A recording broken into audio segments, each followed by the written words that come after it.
Alright, today we're going to go with a Pat's rubber leg Stonefly imitation. This was a Pat Bennett design. It was a guy down in Idaho.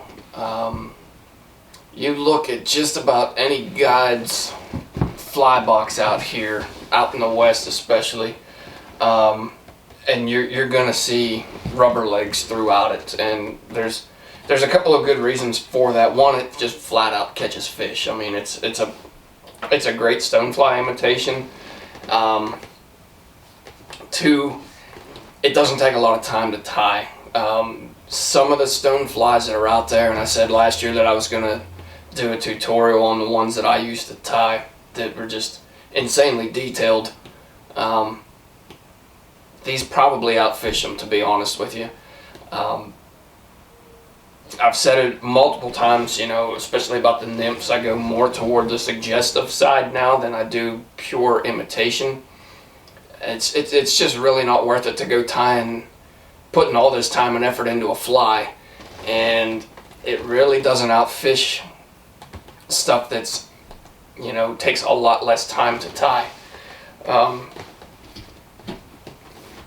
The simplicity, I mean, that's what you're after. That's one of the things that's really drawn me to this pattern. It kind of follows the Charles Brooks theory of tying it around, and by that it means no matter which direction you flip that fly, it's going to look the same, because I mean, let's face it, flies don't swim parallel to the river bottom. You know, they're bouncing up and down and rolling, dead drift, and whatever it may be. Well, the Charles Brooks, if you look at the Brooks stone, it's just a simple split goose pilot tail, a tapered body, and some round hackle with, you know, brown and grizzly. That's all it is. No matter which direction that fly sits, it's going to look the same. That theory, like I said, was Charles Brooks tying it around, and this kind of follows that with the simplicity, but the effectiveness isn't lost with the simple design of the fly. You know, I mean, the guides, you know, if you're tying your own flies for the year, you don't want to be spending hours on end to wind up with just a couple flies. I mean, you can get in a rhythm on these. You can bust a dozen or so out in an hour easily. Probably, I don't know, probably closer to 2 dozen if you prep all your materials and everything. But like I said, the simplicity of this fly is one thing that really turns a lot of folks onto it, and that's why it's such a popular pattern. But like I said, it does not rob it of its effectiveness. So we're going to go ahead in. Before I get started on this one, you can do this in so many different colors, sizes, shapes, whatever. Today we're going to do this one. This is the variegated chenille. This is medium variegated. I think this is dark olive and coffee. And then this one's olive brown, or not olive brown, yellow and brown. Like if you were wanting more on the, maybe more on the golden side, this is probably what you would go to. You know, your general stonefly, your squallas, this would probably be it. And then if you want your salmons, this would work. I'd probably go a little bit darker on that one, and then obviously the hook would be bigger. So this one's going to be more in the lines of maybe a squalla. It's probably the size of a golden maybe. But if you want to do your salmons, you know, probably 1.5 times this hook. This is a U203 from Umpqua. This is a size 6, I believe. No, this is a Tiemco, sorry. U203 size 6 from Tiemco. So, as promised, we'll get into this one after a little bit of rambling. Got a little bit of rain falling down out there. You can probably hear it. Putting it down pretty good. It's been a pretty wet spring/summer so far out here. It's kind of nice. Hopefully it stays that way. Keeps it cool. I don't like the heat. So, to get started on this one, I'm just going to throw a quick thread base down. And I'm going to end it right where the ascent of the barb comes up, you know, following this curve back a little. I don't want to go getting too far back, because then it winds up getting a little slick going back there. And some materials, not necessarily the rubber legs, because they grip pretty well, just out of habit, like especially if you're doing dubbing or anything like that, it can have a tendency to want to slip back that hook if you go too far back that ascent. So I usually start it, or end it right at the ascent, or in between the ascent and the point of the hook. So I'm going to take this back, get this out of my way here, hook that on the vise, and I'm just going to throw in about 10 to 15 wraps of lead wire.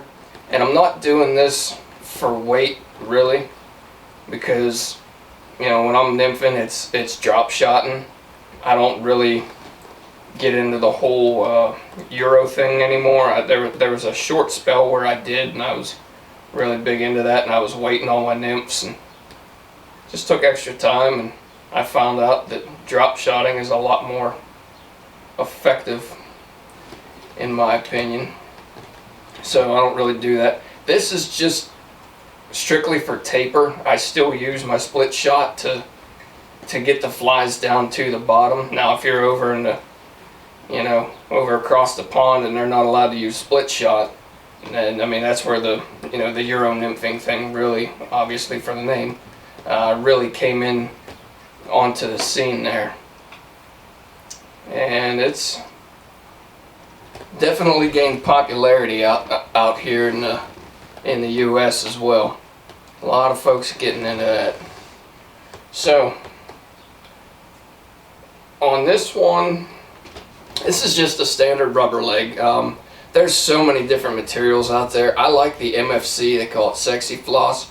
That stuff's, it's flat. This stuff's round, obviously. I mean, you can see it on the camera there. This is round, so it can want to roll on you every once in a while. But overall, I mean, it's still not bad to work with. Most of this stuff I double over and just kind of trap it in place anyhow. But I'm going to put these front antenna on. When I tie mine, I don't put the front antennas on. I omit this step entirely. Mainly because when a stonefly's swimming, it does have the front antenna, but those get folded back, and I don't find it necessary. But this was the way it was designed, so we're going to go ahead and tie it in with the front antenna. I'm just going to tie this in here, and like I said, you can see I've got this loop sitting right there. I'm not going to tie this in real tight yet. I'm just going to work my way back to the lead, and as you can see, I'm just holding on to these rubber legs, and I'm just stretching them back. Nice loose wraps, and I'm coming right to the point where my lead wire is about to end. Now, before you go and tie these off, because if you go ahead, you get your wraps in there, you tighten all your material up, and then you go and clip these at the end, sometimes I'll have a tendency to want to stand straight up and down on you. Before you tie these off, I get a couple of good wraps on there, and then I just kind of split these things. I just figure eight right between these rubber legs, and see how it kind of has them pointing at a downward angle. That's what I'm after. I want those things laying down, so when I cut them, these legs don't have a tendency, because if you put too much tension on your thread wraps here right at the tie-in point for the rubber legs, they're going to stand straight up in the air, and it's going to be a mess. So make sure that you just angle those down a little bit, and then we're going to work our way back with the other half of this rubber leg, and then I cut off. I'm going to fold this one over, and then same thing, just fold it at the center point. Doesn't have to be perfect. We're going to wind up trimming these off anyhow. And then I'm going to butt this up right to my lead wire on the back end. And this just helps with the taper. Helps a lot with your overall taper, and just makes it cleaner fly, cleaner wraps. And then I'm just going to take this back. I'm not going to wrench down on these wraps at all at this point. I have it right in between the ascent of my barb and the point of the hook. That's where I want to leave off with this. And then I'm just going to come back over top, and I'm going to catch some of this stuff, and I'm going to add some tension as I go. So that one piece just doesn't want to get caught. There we go. I'm just going to add some tension as I go. If you want to, if you're bumping these too much and you find that your thread's getting caught in them, one, shorten up your thread, and two, you can just go ahead and trim off your rubber legs at this point. I usually keep them at that length. Well, normally I don't have those there, I said that already, but when I'm doing these, if I do tie them with the ones in the front, I'll keep them there, and then trim them at the end, just kind of work around them. So with this, normally I would use the rotary function. I found that it's a little bit quicker to wrap these because you don't have to throw a straw in there or anything like that. I just wrap these ones the old school way. You know, I don't want to cut that just yet. So I just take off a relatively long chunk. I don't know, it's probably 1.5 foot, and that'll give me a couple of flies. If I'm using the rotary function, I keep everything on the card, and then I just there's less waste that way. But in all honesty, I mean, this chenille's pretty cheap and you get a lot of flies out of it. So if I waste an inch or two of it, it's not the end of the world. So I'm going to take this up to the thorax. Right to the start of my thorax, I'm going to have that at my 1/3 point back from the eye of the hook. And that's where I'm going to tie in this next set of rubber legs. Anatomically, if you look at a stonefly, there's 3 legs. On the smaller, like squala or, you know, even the golden imitations, I only put 2 legs on there. That's all I do. If I bump this up to a full salmon fly, then yeah, I'll probably throw an extra set of legs on there. But if we start having fish refuse stoneflies because they only have 2 legs instead of 3, we got bigger problems. So I just run these with the 2 rubber legs. It's a little bit quicker to tie, it cuts down on a step, and honestly it's a little bit easier to wrap everything. So once again, go ahead, and you saw what I did there. I didn't really explain that too well, but I just folded my rubber legs around my thread. I set them on top. I gave it 2 loose wraps, and then I adjusted I adjusted the rubber legs to where they're right on the side of this pattern, or right on the side of my hook. At this point, if you want to, go ahead and cut these. I'm going to advance my thread up to the front here.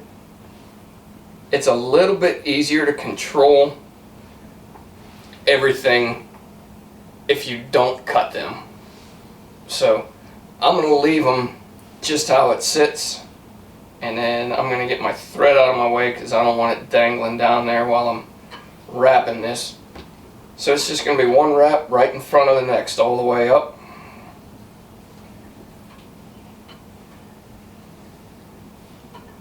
And then as I get close to these legs, just make sure that you kick them out. I like getting this one wrap touching both of these legs here. So I'll flip this over and zoom in a little bit. You'll be able to see.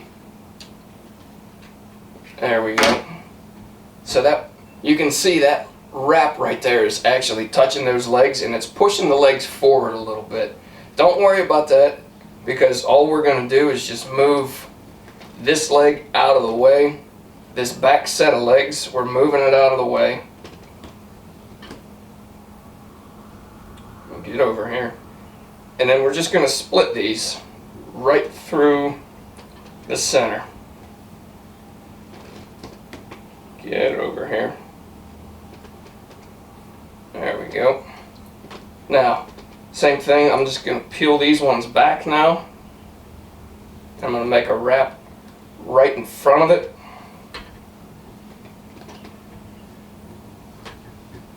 And then we're working our way up to the front. Now, before I get completely to the front, if you want to, you can go ahead and tie this off right here. You can call it good. I just want to add a little bit more bulk to the front. I want a little bit more of a taper.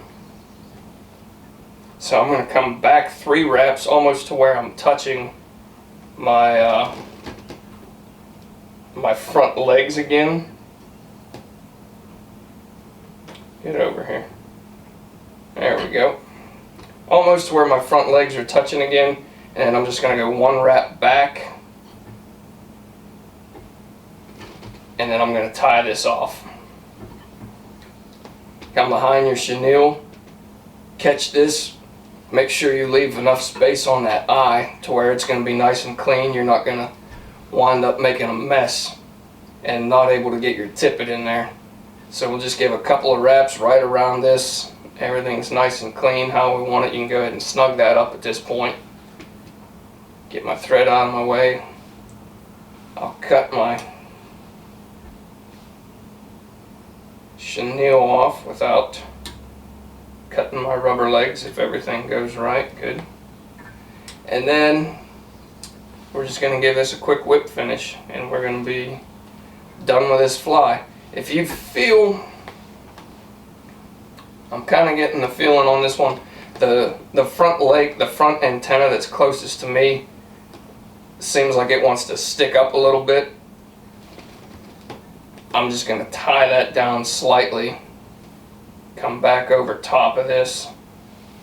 Felt like it was going to want to stick up, so I'll just take a couple extra seconds, a couple extra wraps, and call that good. Make sure that that thing's going to stay down there for us. Go ahead and whip finish around those legs. Now, last thing that we have is trimming these up, and you'll see some of them. Some of the patterns out there have rubber legs that stick out for days. I mean, they'll leave them about as long as this is right now. I usually take my scissors as a measurement on my hook, and I'll go just slightly longer than my hook. So I have my point of reference on my scissors. There we go, just slightly longer for these back ones. Look it over, give it a look, make sure that it's going to do what you want it to do. Everything seems pretty good right there. Got one leg kind of off doing its own thing. That's alright. So now when I trim these ones to make sure that they're going to be pretty well even, I trim them just like I'm doing a dungeon or something like that. I just measure these out to the side. I want them about the same length, maybe a little bit longer than my back section. So I just hold these down to the side, or down to the bottom, release the tension, and then go ahead and trim. There you have it. Those things are looking pretty good. That one's still kind of doing its own thing. And then the last step on this, and I can tell that this one leg is not going to be happy with me. I can always go back and run a couple of wraps over top of that after the fact if I need to. It's going to stick up just slightly, but I'm just going to bring these out. Don't pull tight on these and trim them, or you'll wind up with little nubs back there. Just kind of get the overall measurement that you want, take off the tension, and then trim it. And there you go. I'll go back through and just make that one cooperate. But actually, I'll bring this one up to it. I don't have to retie anything. But there we go. There is Pat's rubber legs. Like I said, one of the more effective patterns that you will fish out here in the West especially. Also one of the most popular patterns out there. Like I said, you look in any guide's box and this pattern is in there if they're worth anything. Not so much on the Missouri. You don't get a ton of stoneflies. Down below the Dearborn, yeah, you'll get a couple wash down, but the fish really don't key them too awful much. So not such a big pattern on the Mo, but just about any other river out there, especially anything that has squallas or goldens or salmons. I mean, this is it. You gotta have it. If you guys have any questions or comments on this one, leave them with me and I'll get back to you. But thanks for watching, and we'll catch you on the next fly.